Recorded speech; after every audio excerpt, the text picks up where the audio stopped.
I genuinely thought that the Wano arc was brilliant and I enjoyed reading it so much. However, with all works of fiction that I love, I'm also going to pick them apart. So here are some of the things that didn't land that well for me. Firstly, and probably most controversially, I don't think Kaido was a very good villain. Kaido was really strong, he was really charismatic, but I feel like the most interesting things about him just weren't explored. I feel like his motivation wasn't super clear to me. It felt like what he wanted was a really good fight and a really good, glorious death. And so he manufactured the situation in Wano to make that happen, which would be fine if we could have explored that side of him a little bit more, maybe through flashbacks or anecdotally.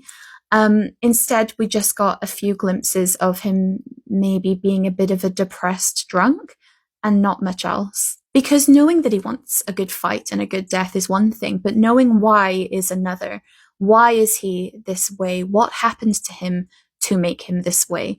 What was his history with the world government and saving King? Those seemed hugely interesting and they weren't explored. When Yamato was introduced, I genuinely thought it was going to be because there was going to be a key bit of information from Kaido's past, a catalyst, some motivation that has made Kaido want to do the things that he is doing, but we didn't really get that.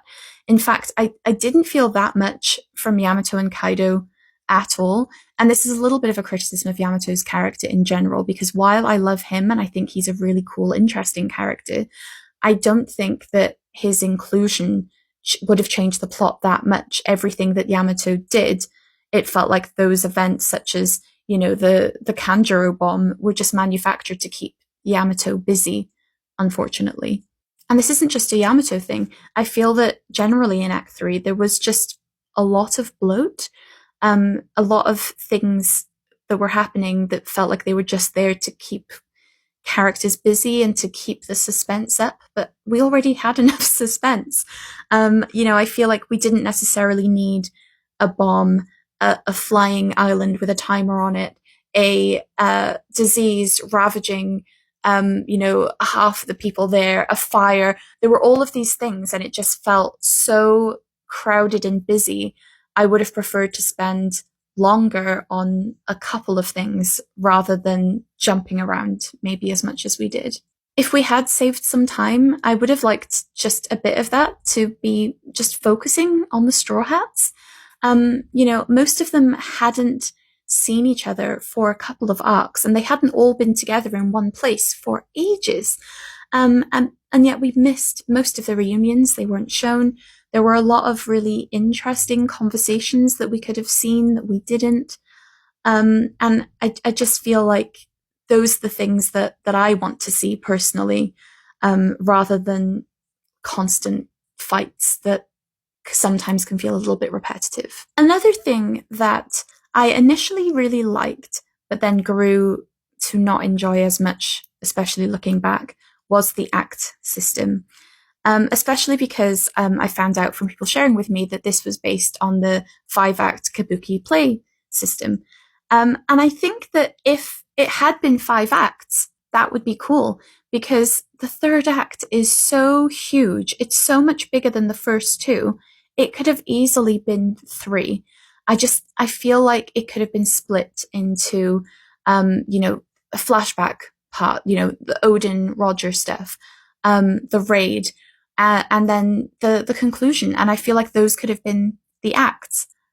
But instead, we just got one really, really long part, which was longer than most arcs.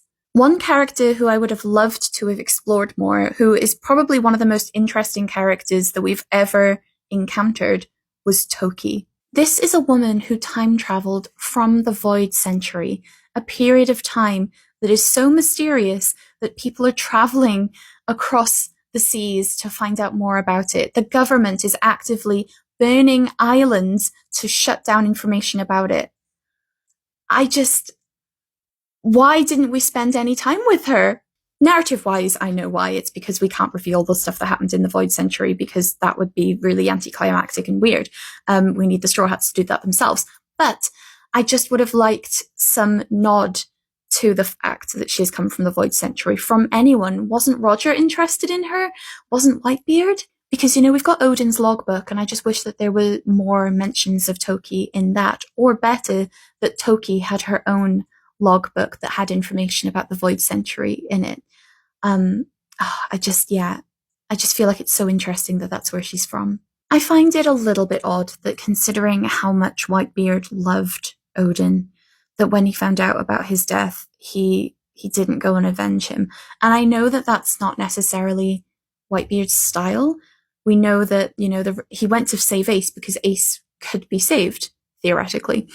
But even so, keeping Kaido unchecked for that many years when Whitebeard probably could have gone and defeated him earlier on just feels strange. Especially as it seems he could have teamed up with Shanks to do it, because Shanks had already engaged with him at one point during the events of Marineford, and also knew Odin, so they could have worked together on it. The last thing that I found a little bit disappointing was I thought we were going to have a little bit more of a focus on Zoro and his roots.